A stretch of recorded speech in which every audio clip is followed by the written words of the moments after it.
আজ 25 তারিখ আমরা বেরিয়ে পড়লাম টাকলিং থেকে একটু দূরে। প্রথম গন্তব্য অরেঞ্জ ভিলা। এখানে দ্রষ্টব্য বিষয় হলো কমলালেবুর বাগান। আমরা কয়েক বন্ধু মিলে অনেকটাই উপভোগ করলাম কমলালেবুর বাগানের সৌন্দর্য। যদিও এই মরশুমে কমলালেবু থাকে না, তবু 2-4টে ছিল অকালের ফল।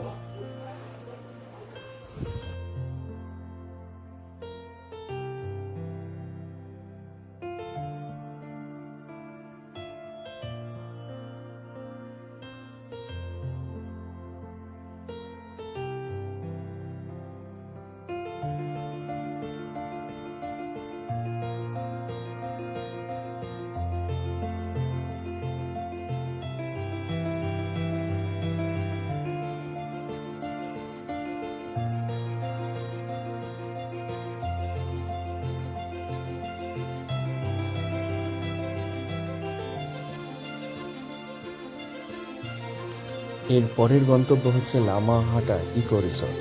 এটি একটি সংরক্ষিত এলাকা।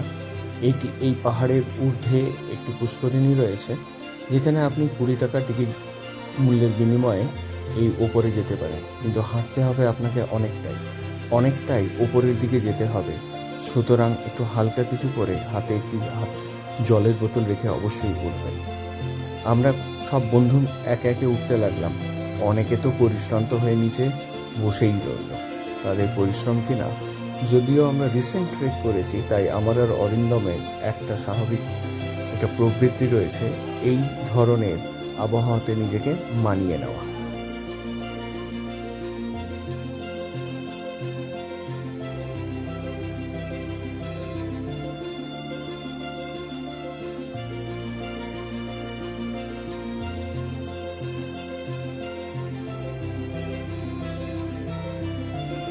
সুজিত বসে গেল।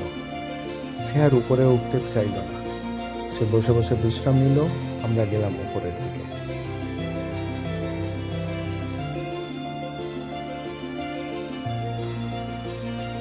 আমরা অবশেষে পৌঁছে গেলাম সেই পবিত্র পুকুরের কাছে। উপরে নিঝুম পরিবেশ। এই পুকুর অত্যন্ত পবিত্র বৌদ্ধ ধর্মাবলম্বীদের কাছে। তারা এখানে পূজা অর্চনা করে থাকেন। চারিদিকে কুয়াশায় ভরা, মন খুবই শান্ত হয়ে যায়। ধন্যবাদ।